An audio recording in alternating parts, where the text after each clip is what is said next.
Hey everyone, today we are going to be listing our top 10 games based on movies, TV shows, books, things like that, franchises. Some people call them IP or intellectual property. We call them our games based on movies, books, and franchises and all that. We like to keep things simple here. Yeah. Yes, we want to confuse people with simplicity as much as possible. We've put a lot of thought and effort into this. We've played a lot of games. We play a lot of games on this channel. We play tons of games off the channel. It took us a long time to come up with this list, but we figured since we finally have it, it wasn't an easy process. There was only a few fist fights. We'll be releasing a video pretty soon, our top 10 fist fights based on our top 10 list of games. I think that there's a lot of games, as you'll see, that there's some franchises that just have like so many games. It's really kind of hard to choose, but we think we kind of picked out the best one of those. But you'll see as we get into it. So let's get into it. Number 10. Number 10. We're going to start out our list with Ghostbusters. The board game. The board game. Yes, be careful. Not the cereal or the cartoon or the board game. Right. The board game. Ghostbusters was a great movie from back in the 80s. Those were the best ones. They've redone it a few times. The more recent ones were, some are good, some are bad. But what I liked most about the board game is that it really made you feel like you were playing the movie. You were in it, doing kind of the same stuff, and it was fun. You play the game, and it really reminds you of why you really enjoyed the movie. Yeah, I agree. You get the spirit of the characters. You get to play one of the four main characters in the movie. You get to play them in the game. It's a cooperative game. I guess you'd call it a campaign game. Oh, yeah.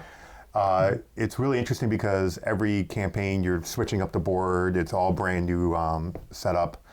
You gain new abilities. The enemies get more difficult.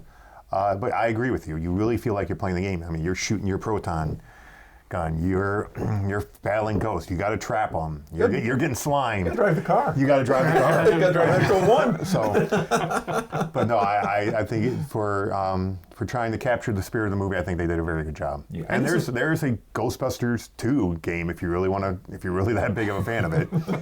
Never played it, but I've heard it's not quite as good as the first one. But anyway. Yeah, what's good about this is it's not just like the Monopoly franchise. They just throw an IP name on there. They all of a sudden it's Star Wars Monopoly or whatever. This is a game that if it weren't for Ghostbusters, the game wouldn't exist. Or if they had the exact same mechanics that was not Ghostbusters, it just wouldn't be the same. So that's why we start our list with this one, because it really enhances the franchise. All right, number 9. Number 9 is Jaws, the board game. Careful. As opposed to Jaws, the Waters Park. In Jaws, the board game, I think they did a really good job recreating the movie. In Jaws, the board game, you're playing one of the characters in the movie, and you're driving around the orca, the little boat, and you're trying to capture obviously the shark. Right? You're moving around the island, you're collecting items, and you're trying to pinpoint where the shark is. And then you flip the board, and now you're on the boat, and you're attacking the shark with your harpoon, with your gun, with your baseball bat, whatever you got. You're playing all language. while the shark is coming and biting the boat and just tearing it apart and ripping it into shreds. But again, it's one person plays as the shark, and the other people play as the main characters. The snacks. Yes. For the Jaws. And that's why this game made the list, because the game, changes as it goes, just like the movie changed. The movie is, in certain parts, the rising action, falling action. Yeah, they did a good job staying true to the movie. I mean, you really feel like you're being attacked by the shark while initially, it's kind of sad. I mean, you've played the game, but when you're like trying to defend these beaches, you're like, oh no, the shark ate 3 people at West Beach. What could I have done differently to Those are people with families,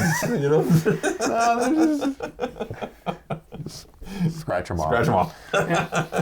This one, I don't know if this one needed to be, if Jaws the movie never existed, I think that a game with this mechanics would still be kind of fun, but I think that because it changes, sort of like as the movie changes, that makes it kind of unique, and that's why that one made our list. Right, especially, yeah, you're absolutely right. To be able to, you play one half of the game and then you flip the board and you have a whole new mechanic, a brand new game you're playing. It's a lot of fun. Now, there's a lot of games that have board flipping involved, but that's not really a mechanic that the developer It just sort of happens.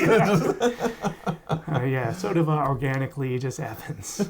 And I like to be the Jaws. Yeah, you like playing the shark. I like to eat a lot of things. Yeah, because you remember the Jaws is when you're playing the Jaws, it's a hidden movement. So you're moving around the island, you're trying to guess where the Jaws is going while he's using deception, so not to be caught. The only problem here is any game that involves hidden movement, you gotta trust the person who's hiding the movement, moving hiddenly. Yeah. Yeah. You got me. You gotta trust that guy. I'm over there now. You gotta watch out for those kind of players. It's a good game, again, staying true to the movies. So Number 8. Star Trek: The 5-Year Mission. The board game? All right, Star Trek: 5-Year Mission. I really enjoy this. Scary sound effect. What's that instrument? Oh, the seraphim? It begins with a T, I thought. Terrafin? Theremin. Theremin. I knew it begins with a T. I knew it began with a T. Theremin.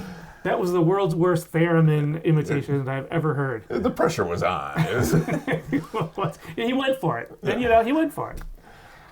So, Star Trek 5-Year Mission, I enjoy this game. It is a dice rolling game, but the cool thing about it is if you've ever watched an episode of Star Trek, that's what the game feels like. You're solving these problems, and then the ship breaks down. Enterprise is the worst ship in the fleet. It's always broken. It's always breaking down. And it does a good job going through as if you were an actual Star Trek episode. It has both the original series and next gen on it, so you can play as whichever generation you prefer. And it has many different characters, all from the show, with many different abilities, and so you feel like you're those characters. You got Geordi, and he's fixing this ship that's constantly breaking down, constantly, and then you have problems you have to solve. And it's a dice rolling game. You gain dice, you lose dice. It's a good one, but like I said, you feel like you're part of the show. You feel like you're in the show. That's what I really like too. A lot of the games that made this list, you feel like you're playing the movie, playing the TV show, right. You're in the book or something like that, and that's that's a big part with the Star Trek. Yeah, it's a cooperative game as well. You're working together. I really like the idea that you can either play as the original series or as the next generation. No Deep Space Nine version yet. I'd play that. But I like that each character has its own individual abilities. I like that you feel like there's a time crunch because the missions, these problems are building up, and if you don't take care of them, bad stuff's going to happen. Yeah, bad stuff. I like there's a card in there where nobody can talk for until a certain mission or problem is solved, so you're just sitting there staring at each other. I struggle with that. I struggle with that. All the thoughts going in your head, why won't this idiot do what I want him to do? Right. You're not allowed to say that. I'm going to get that t-shirt made.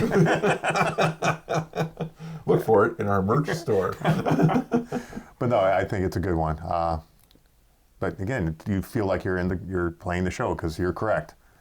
For a ship that's supposed to be the best of the fleet, it's a this thing flagship. breaks apart. I don't know if it's supposed to be the best. It's the flagship. It's the scrappiest. No, because there's always the Excelsior that comes along. The famous line, the more complicated the plumbing, the easier it is to stop up the drain. Even in the first episode of Next Gen, Picard says, we're taking out the Starfleet's new flagship. Yeah. It quickly gets old because there's always something better that comes along. It's instantly obsolete. I gotcha.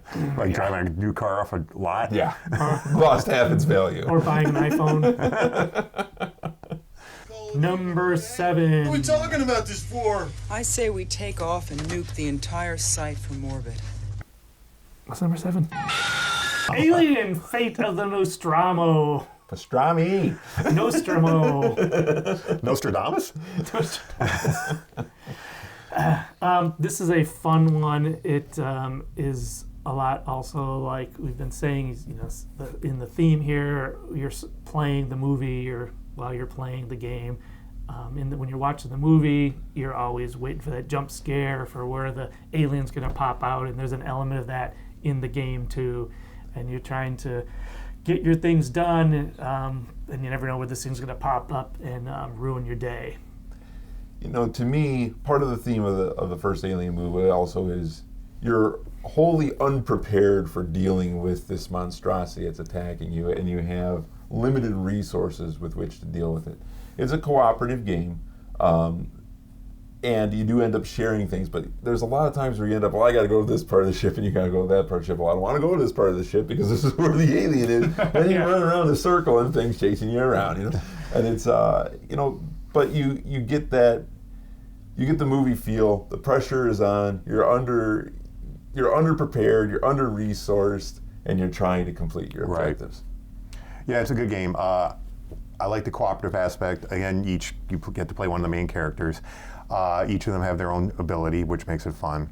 I do like the element of surprise because you move into these different rooms, and they all have these, I don't know what they're called. Tiles. Yeah, but yeah, the little box you have to activate. Right, like it's surprise, and the alien can pop out, or the damn cat can pop out. Cat. Jonesy. But no, it's a good game. I like the cooperative aspect. There's some resource management involved.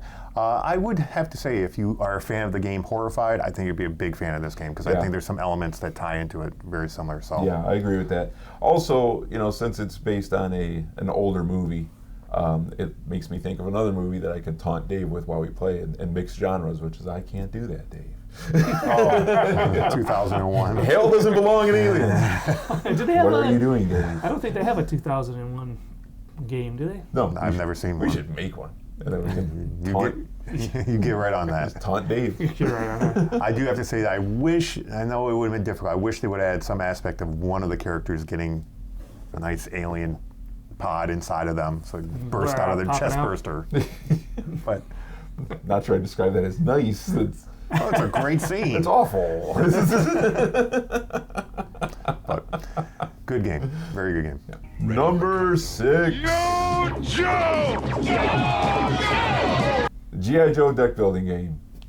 G.I. Joe deck building game is the game, if you watch our videos, this is where I came up with the phrase super co-op. It's super cooperative. That was the game you said, super cooperative? Super co-op. Super co-op. Oh, yeah. It was super cooperative.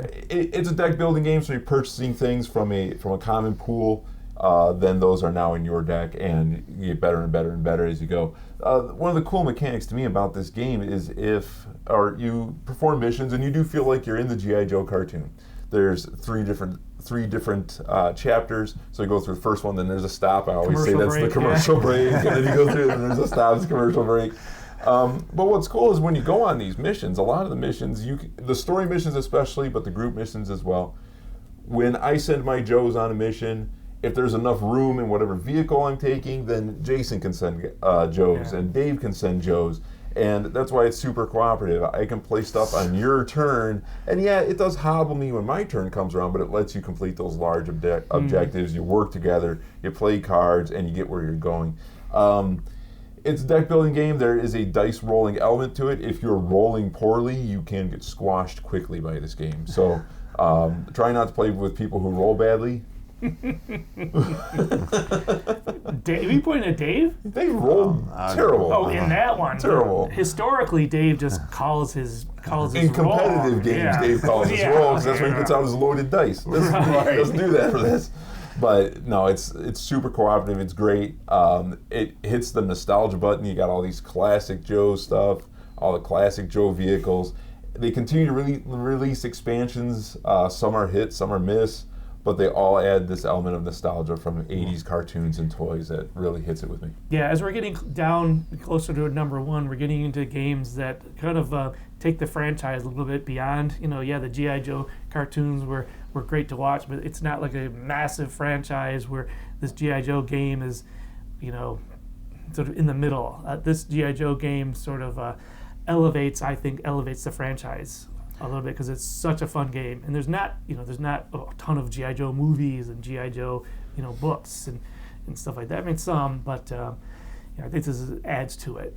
I watched the G.I. Joe movie on YouTube a couple months ago. It was not as good as I remember. When you were 11? It was so good when I was 11 years old. It was so good. Now I know why my dad was irritated every time I was watching G.I. Joe. No, it's a good game. I've played it several times. I like that there's several different leaders you could choose from that become your main character. I do like the idea of all the different vehicles you could purchase that you could drive around in. I mean, in your mind, obviously, not moving around on the table. You can move around on the table if that's your thing. Stack them all up. No, it's a good Cosplay. game. It's challenging enough that you don't feel like you're just going to win every single time.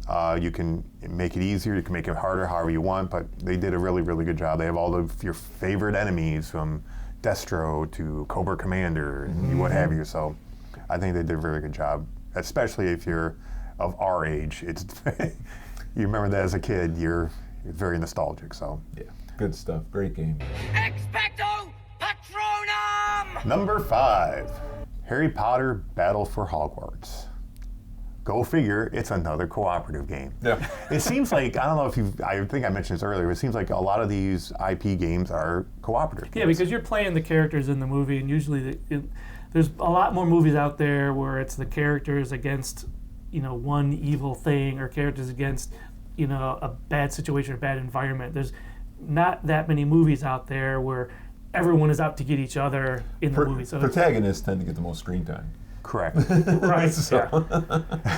But in Harry Potter Battle of Hogwarts, you're playing again one of the main 4 characters, unless you have the expansions and they've added more. But you can play as Ron or Hermione or Harry or Neville. Because they needed a 4th guy. And it's a true deck builder game. Every turn you're playing your cards, you're purchasing new items, new allies, and you're going against the enemies. Your favorite enemies. What do you think of? From Draco to the the Dementors and what have you, and you're trying to defeat these until you get to the final enemy, which usually in the later years, again, which I like about the game is the original game is you play in 7 different years, and every year it gets a little more difficult, adds new cards, adds new abilities. I really like how the characters grow up in the game as you move through the years. You get new abilities from your individual characters. I think they did a really, really good job of staying true to the movies, to the books, and you just really feel like you are in the world of Harry Potter. I agree with Dave. It's a very good game. You feel like you're playing through the years of Harry Potter. Your characters' skills expand as time goes on. The challenges become more difficult as the years go on. It doesn't take a year to play. I even enjoy the expansions for this game. The challenges are very well done. You never feel overpowered, like I'm just going to run through this and we're good here. There's always an element in there that there's an element of risk, there's an element of threat that you're going to lose here at any second. You go through the locations, and the locations add threat, and then when you've added enough, those get flipped over, the next one comes out, and it's also got something bad that happens to you. Always. And they can get worse and worse. They're really bad. But no, it's a good game. You feel like you're in the Harry Potter universe. You got spells in here, you got allies in here, you got items in here, and then the characters themselves are unique as well. Now, I made the joke about Neville, but Neville is like the healer class, I feel, in that game. And so I kind of always play as Neville. So I can get that healing out there. But no, it's a very good game. I like it a lot. And it's important that these games kind of move along, because the movies move along, fast. Nobody wants to, sit through 8-hour Andy Warhol artsy movie and have a game based on that. It's going to take forever. So these games, they're fun, exciting. They move along just like the theater experience. Yeah, you're right. I like how you feel like you're moving through the movies itself. So that was another cooperative game. Are any of these games on our list competitive? Yes. What are we at? We are number 4. Number 4, The Lord of the Rings, Journey into Middle-earth. A real journey. A real journey. Great franchise. Love these movies and the books, and the game is one of those where it puts you in there, into the world. Yeah, Lord of the Rings, Journey into Middle-earth is a great game. It's cooperative. You can play one, again, ironically, in this one, there's not all the main characters. They have a few of them. They have Aragorn, they have Frodo. I guess they are. They have the main characters in the original game. This is a campaign-driven game. It's also an app-driven game. So if you're not a fan of app-driven games, I don't know if this is going to be your cup of tea. I like app-driven games. I like the app-driven. Yeah, I think it helps. Takes care of all the maintenance. Well, again, it's not just about the maintenance. You play it. It's all about the story. I mean, it tells you what's happening, what the enemies are doing, how to build the board as you're exploring, because you're adding the tiles as you move around the board. I mean, maybe it's unfair to say that that this being an app-driven game adds to the ambiance. You got the background music and everything. Absolutely. And there might be some people that say, "Hey, that's not fair." Ghostbusters is closer to the franchise, but there's no app. Well, that's just how it is. This one has an app, and that's a big reason why this scored so high on our list. Is it just really adds that to the thematicness. You're 100% correct. Thematicnicity of the game. Again, I like that there's some deck manipulation. You're playing your cards to try and, as you're flipping your cards over, you're trying to get successes. You got to decide how risky, or you got to decide, am I going to try and fight this enemy, or I'm going to explore this cave, or am I going to explore a new tile? Are we going to stick together? Are we going to spread apart? And there's a time element, which again, the app is constantly reminding you, if you're out at dark, bad stuff's going to happen. If you're in a cave and you're all alone, stuff can happen. But no, again, I like the ability you can upgrade your deck as you move through the campaign. Again, you really feel like you're playing a campaign.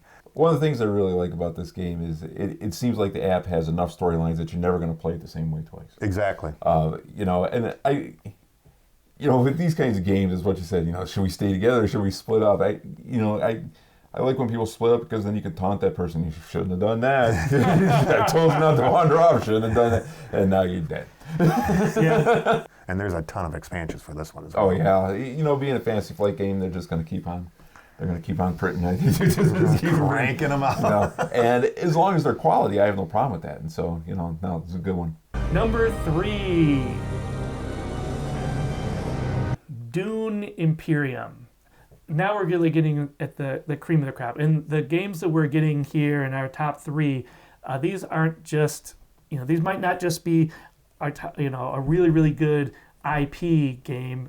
These are really, really good games. Whether you've never seen any of these franchises or not familiar with them, these games are still great. And I've just loved playing the Dune Imperium. I know the Dune. The Dune. the Dune Imperium. I know that Dave especially enjoys this game. Yeah, I'm a big fan of this one. And Dune Imperium, again, we finally broke out. This is a competitive one.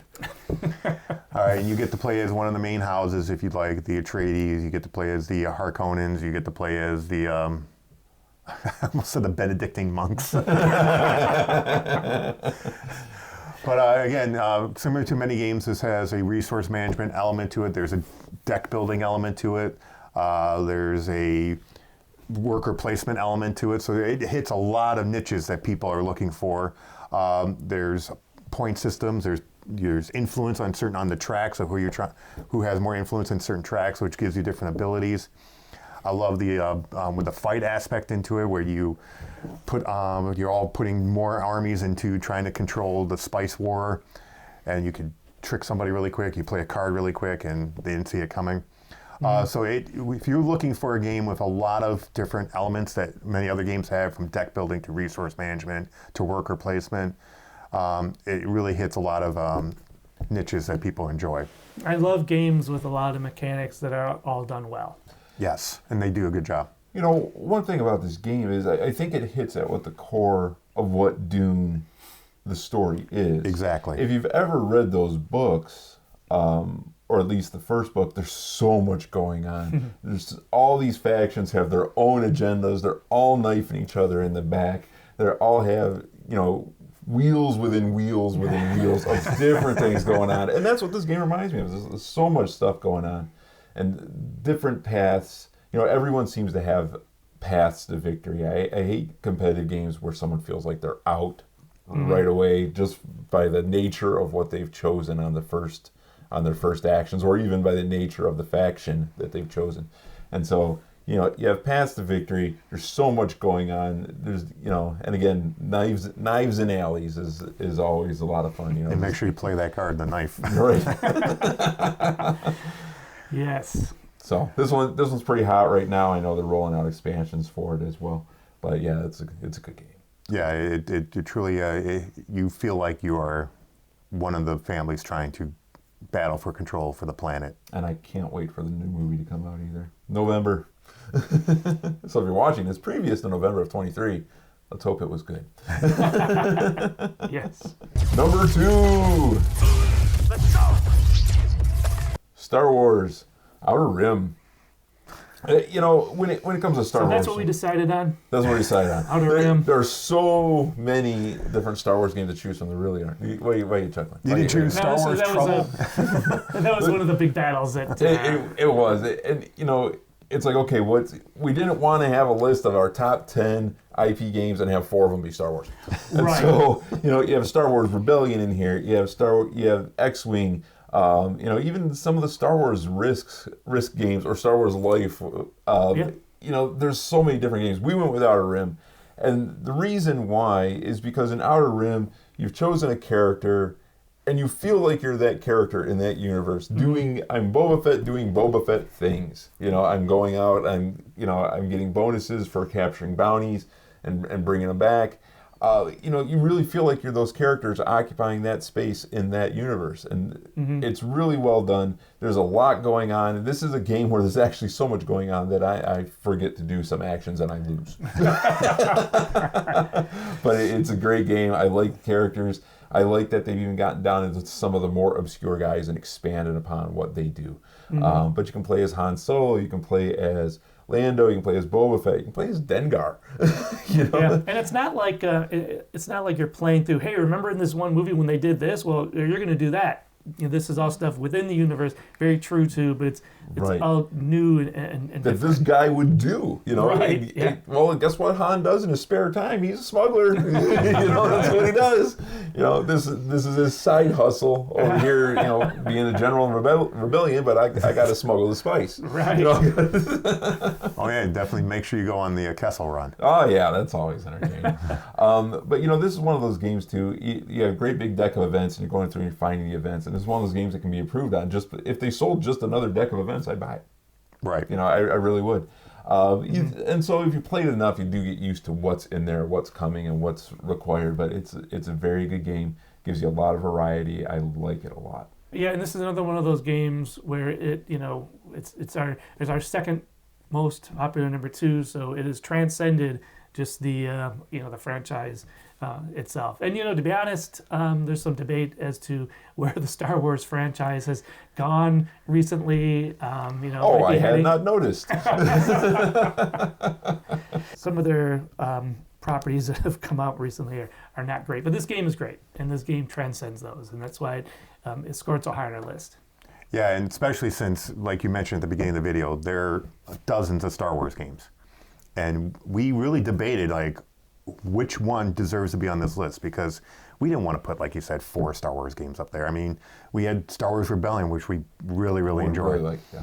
Star Wars X-Wing, which is a fun game.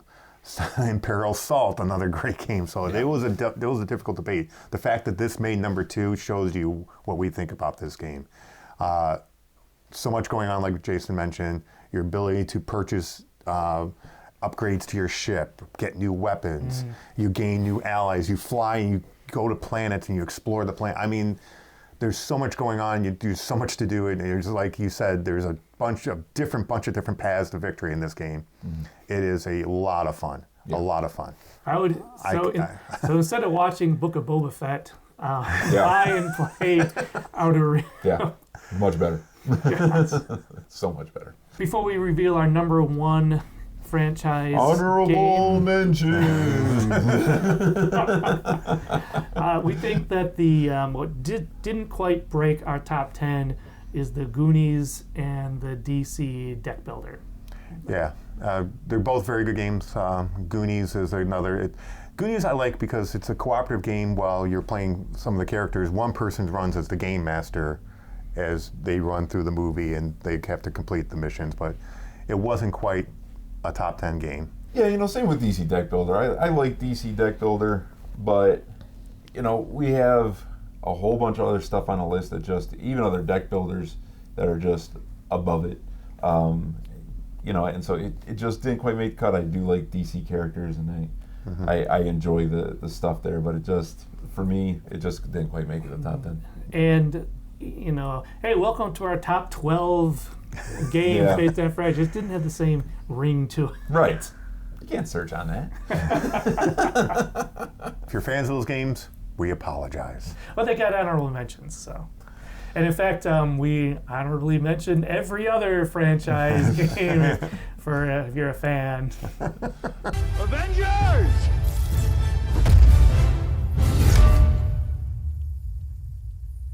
Assemble. Number one. Marvel Legendary.